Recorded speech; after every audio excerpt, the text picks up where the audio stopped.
जय माताजी, स्वागत है अपना एक नवा ब्लॉग वीडियो अंदर।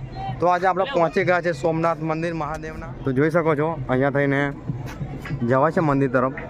સામેની તરફ જે દેખાય છે તે છે સોમનાથ મહાદેવનું મંદિર। તો જોઈ શકો છો અહીંયાથી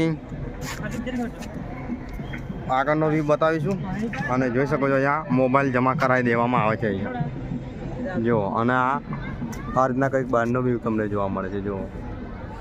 તો અહીંયા થઈને જવાય છે જો। અને જે સામેની તરફ જે દેખાય છે ત્યાં મોબાઈલ જમા કરી દેવામાં આવે છે, કેમ કે અંદર મોબાઈલ નોટ એલાઉડ છે। તો મોબાઈલ આપણે ત્યાં જમા કરાવવાના રહે છે। અને તો મિત્રો જે તમને સામેની તરફ જોવા મળે છે તે છે સોમનાથ મહાદેવનું મંદિર, જે 12 જ્યોતિર્લિંગમાંથી એકમાત્ર આ મંદિર પર જોડાયેલું છે મહાદેવનું। તો મિત્રો આ વ્યૂ તમે સોમનાથ મહાદેવના મંદિરે આવો છો ત્યારે તમને આવો વ્યૂ જોવા મળે છે। હવે મિત્રો આપણે આગળ વધીશું, બરાબર છે। તો હવે તમને પાછળથી મંદિરનો વ્યૂ બતાવીશું, કેમ કે અંદર તો આપણે દર્શન નહીં કરાવી શકીએ, અને પાછળના મંદિરનો વ્યૂ બતાવીશું અને ફોટાના માધ્યમથી તમને દર્શન કરાવીશું। જોઈ શકો છો અહીંયા થઈને આપણે પાછલા રેસ્ટોરન્ટ જઈશું પાછળનો વ્યૂ બતાવવા માટે। જોઈ શકો છો ત્યાં વ્યૂ બતાવે છે।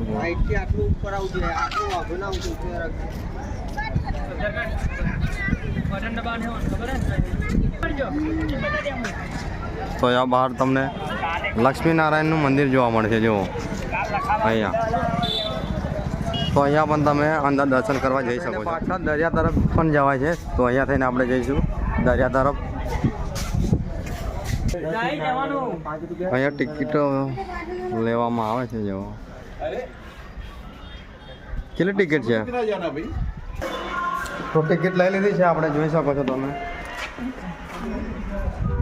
અને ટિકિટનો ભાવ છે ફક્ત 5 રૂપિયા। તો 15 રૂપિયાની આપણે ટિકિટ લઈને હવે દરિયાનો મોસમ તમને બતાવીશું જો। તો જ્યારે સોમનાથ તમે આવો છો ત્યારે અહીંયાનો મોસમ જોવાનું ભૂલતા નહીં, બહુ જબરજસ્ત છે અહીંયાનો મોસમ જો આવી। અને ત્યાં તમને હનુમાન દાદાની પ્રતિમાના પણ દર્શન થાય છે। તો સોમનાથ આવો છો તો ત્યાં આગળ તમને ટિકિટ આપશે, ટિકિટ આપીને તમારે અહીંયા દરિયાનો મોસમ જોવાનો રહે છે, અને સાથે સાથે તમને હનુમાન દાદાની પ્રતિમાના પણ દર્શન થાય છે। તો તે પણ તમને દર્શન કરાવીશું। અને આ જોઈ શકો છો અહીંયા થોડી બજાર લાગેલી છે, તો તમે ખરીદી કરી શકો છો જો। અને દરિયાનો મોસમ બતાવીશું તમને। તો જોઈ શકો છો કે દરિયો આવી ગયો છે, અને આપણે 3 જણા આવ્યા છે, 15 રૂપિયા ખર્ચા છે, બરાબર છે। તો અહીંયાનો કેવો મોસમ છે એ તમને બતાવીશું। એકદમ ગજબ વ્યૂ આવે છે અહીંયાનો, અને સાથે સાથે હનુમાન દાદાના દર્શન પણ થાય છે જો। જોઈ શકો છો કે હવે તમને વ્યૂ બતાવશું જબરજસ્ત દરિયાનો વ્યૂ। અને અહીંયા મંદિર પણ આવેલું છે નાના મોટા, એ પણ તમને બતાવીશું। જે સામેની તરફ દેખાય છે તે પણ મંદિર જ છે। તો અહીંયા સૌથી પહેલાં આપણે હનુમાન દાદાના દર્શન કરીએ। આ દરિયાનો વ્યૂ છે જુઓ તમે। અને અહીંયા તમને જોઈ શકો છો કે અહીંયા તમને હનુમાન દાદાની પ્રતિમાના દર્શન થાય છે જુઓ। તો જો હનુમાન દાદાની પ્રતિમાના પણ તમે દર્શન કરી શકો છો।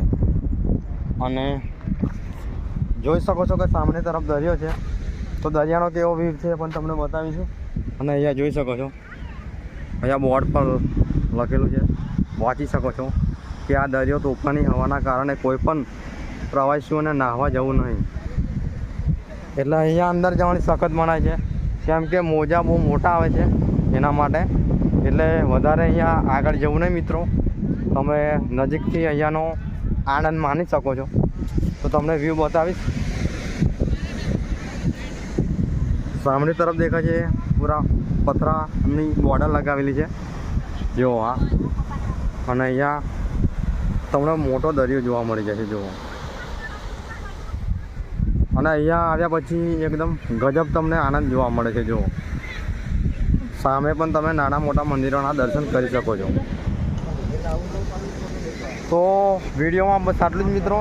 આટલેથી વિડીયો છે તે આપણે સમાપ્ત કરીએ છીએ। જો તમને વિડીયો સારો લાગ્યો હોય તો લાઈક શેર સબસ્ક્રાઈબ જરૂર કરજો। અને જ્યાં સોમનાથ મંદિર તમને દેખાય છે તેની પાછળ જ દરિયો આવેલો છે. તો જ્યારે સોમનાથ મહાદેવના મંદિરે આવો તો અહીંયા દરિયાનો વ્યૂ જોવાનું ભૂલતા નહીં, બરાબર છે. તો જોઈ શકો છો મંદિર તમને દેખાતું હોય છે. તો હર હર મહાદેવ, જય માતાજી મિત્રો, બરાબર.